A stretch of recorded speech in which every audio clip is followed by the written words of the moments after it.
Okay guys, andito na naman tayo sa series ng installation natin. Okay. Ang installation natin ngayon is medyo mas unique siya dun sa mga iba kasi unang-una, ilang beses na kami nag-back job dito. Kasi yung original na plano lang talaga dito sa site is yung mga pang 2 inches lang na submersible yung dapat ilalagay. Kasi ang sabi ng client natin dito, 2 inches yung deep well nila, which is nandun. Titingnan natin mamaya. Turns out na 1.5 lang pala yung nakabaon sa kanila. So, hindi nagkasya yung submersible natin. Nadala. So, ang naging options ni client is magpahukay na lang siya. Ayun, nakikita nyo. Magpahukay na lang siya ng detress sana. Para 1 and 1/4 or mas malakas na pump yung may ilagay na submersible to guys ha, yung mga in-install natin. Ngayon, dahil nakita ni client na naman yung dun sa vlog natin na meron tayong mga submersible na pang 4 inches na deep well. And ayan, ang final na naging decision niya is magpahukay ng D4. Okay. Yung lalim ng tubo nila dito is 7 tubo. So, nandito tayo sa Urdaneta, Pangasinan pala. So, 7 tubo yung water source nila. Na D4 yung pinapa drill na casing na deep well. So, ang ilalagay natin na submersible pump dito is 3 inches na. Dito yung outlet. Okay. Tapos, kaya medyo unique siya kasi itong farm ni Madam, ayan, kung nakikita nyo, tama na yung mukha ko, ibaliktad na natin. So yun, medyo malawak yung site ni Madam, kaya talagang medyo malaki-laki yung tubig na kailangan. Kalamansian yung ano niya dito, yung tanim niya. So yun, ayan na, nag-ukay na sila ng D4. Yung dating DDoS, yung sabi niyang DDoS na 1.5 lang pala, nandun, dun sa kubo na yun. Yung mga kumakain lang guys, kaya dito na lang natin doon. Mamaya papakita ko.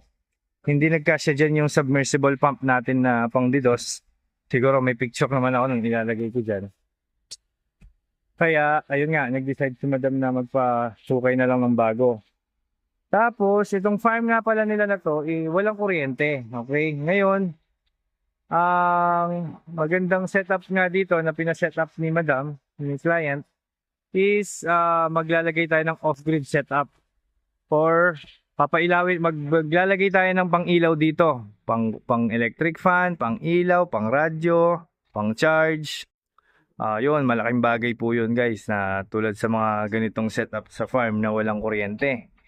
And yung pinakamura lang na setup yung nilagay. Titignan natin din yung isa-set up pa lang pala na 3 kilowatt system with battery yan guys. Actually, ito yung dalawang battery na to, ito tsaka yan, yung dalawang katabi, yun yung para sa 3 kilowatt system nila. Ito, one solar hybrid system. May charger na yan, tsaka pwede yan pang battery. So, goods na goods yan, pang ano. Pwede rin siyang napapagana rin niya yan, yung mga jet, ano yun? Ano yun? Water sprayer. 1.5 horsepower to. Kahit 2 horsepower, kaya nito. Pero syempre, yung battery nyo, agad malulobat kapag sinalpakan nyo ng malalaking unit. Hindi pa namin nasa-setup guys, mamaya babalikan natin yan kapag natapos na natin lahat. Pero ito, sa nakikita nyo ngayon, gumagawa din kami ng bahayan ng mga panel. Yung bahayan ng panel na ilalagay namin is para sa submersible pump na 3 horsepower, tsaka para sa off-grid system nga. So, mamaya guys, makikita nyo na pagtatabi-tabihin natin yan. So, parang iisa lang yung lagay ng mga solar panel, pero dalawa yung papaanda rin. Ito, tsaka yung nandito, itong off-grid system nga. Mamaya explain ko kung paano mag-operate kapag talaga naka-assemble na. Tapos ayun, winayiring din namin to. Yan, winayiring namin yung sa bahay na. Kasi hindi pa tapos yan. Winayiring namin yung dito sa bahay sa loob. Ayan. Naglagay tayo ng saksakan tsaka mga outlet. Okay. Ito nga pala guys, kung nakita nyo para saan to, is dahil nga gagawa kami ng mga bahayan dito nung panel, dinala ko tong inverter ko na 6 kilowatts inverter na low frequency, na high frequency para magamit sa welding. Ah, kasi yung system natin na 3 kilowatt off-grid doon, yung pinakita ko kanina, hindi siya uubra sa mga welding kasi 3 kilowatts lang siya na low frequency. Ah, so dinala ko na lang tong sa akin. Dalawa yung battery ko. Ito yung ginagamit ko talaga sa bahay ko. Tsaka ito, extra lang to. So, ayun, para makapag-welding kami. Kesa sa mag-rent pa si client ng generator, di ba? Sige, balikan natin. Ayun, nag-welding na si tropa. Gamit niya na to. Gamit niya na tong system natin. Ah, ayun yung drilling na mano-mano. Malambot lang yung lupa dito kaya pwedeng mano-mano, guys. Pag sa mga matitigas na lupa, hindi pa pwede yung ganyan. Kailangan talaga yung mga makina.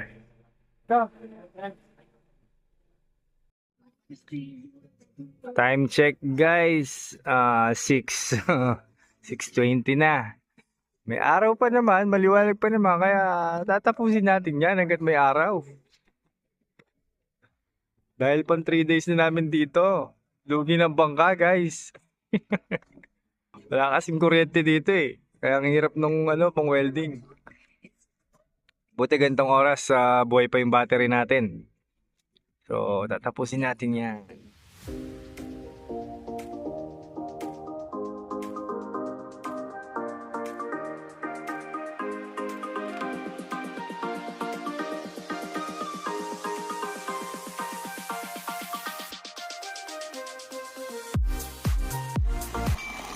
Okay. So, yun na nga. Natapos na natin. Napalabas na yung tubig. At ayan na nga yung solar frame natin. Natapos na rin. Pinagtatambay na rin ng mga tropa nating driller, no? At dahil mainit na yung oras na to, okay naman. Siguro mga luminaw yan. Parang after 15 minutes lang, luminaw na eh. Ang time check pala natin dyan is bandang na yan. Mag-aalas 3 na yan, guys. Parang 2:30 yata. So ayun, tingnan natin yan yung wire pumunta dun sa kubo. Tapos tingnan natin yung setup dun sa 3 kilowatt system. Yan. Ayan naman yung controller nung submersible pump. Tsaka yung breaker niya. Ayun, lagyan natin ng ground. Ayun, working na yan. Tapos yan, yung One Solar, yan yung 3 kilowatt hybrid nila. Yan yung magpapa-under ng mga ilaw sa bahay.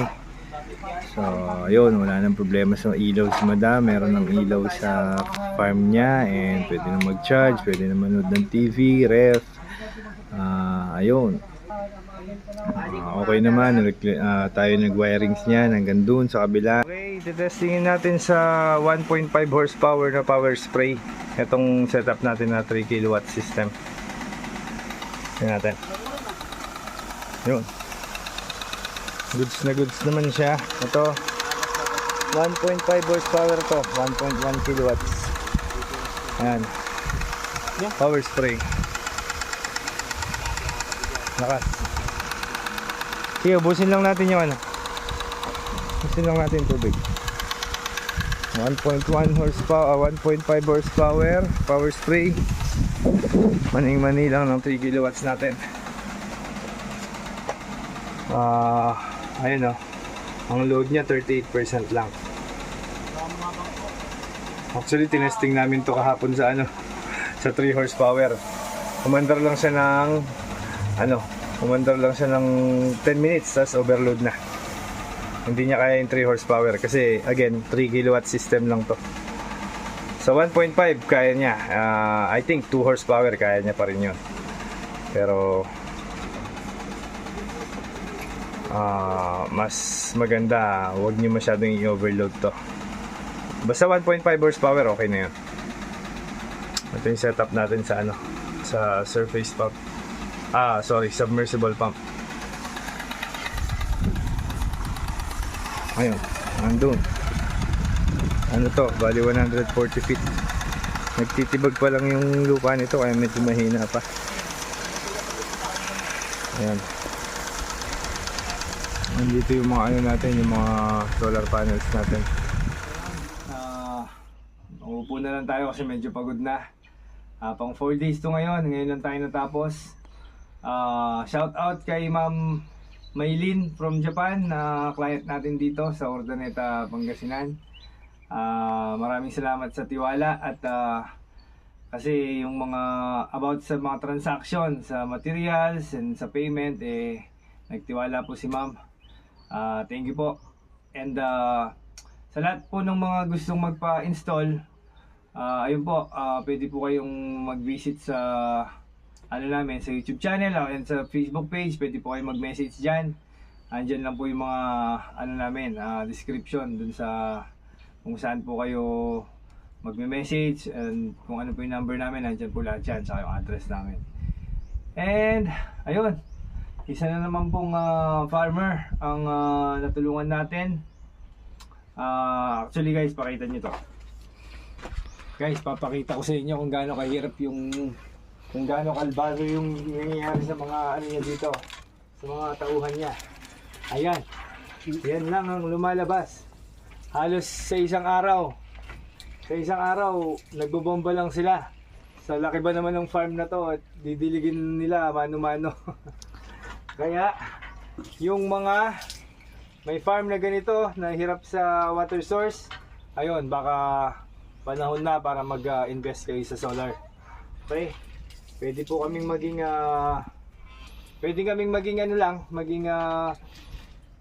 parang maging advisor nyo lang kung ano yung mas maganda sa site nyo. And pwede rin po kayo mag-order sa amin. Okay? So libre lang po yung advice namin kung ano yung pinakamaganda sa site nyo. For example, let's say malayo kayo masyado sa amin at hindi namin kayo kayang installan, pwede po kayong magpa-advise na lang sa amin kung ano yung mga magandang setup dyan sa farm ninyo. Okay? Pagod na kami. Thank you very much kung hanggang ngayon nandito ka pa. See you on our next vlog. Tayo na ba?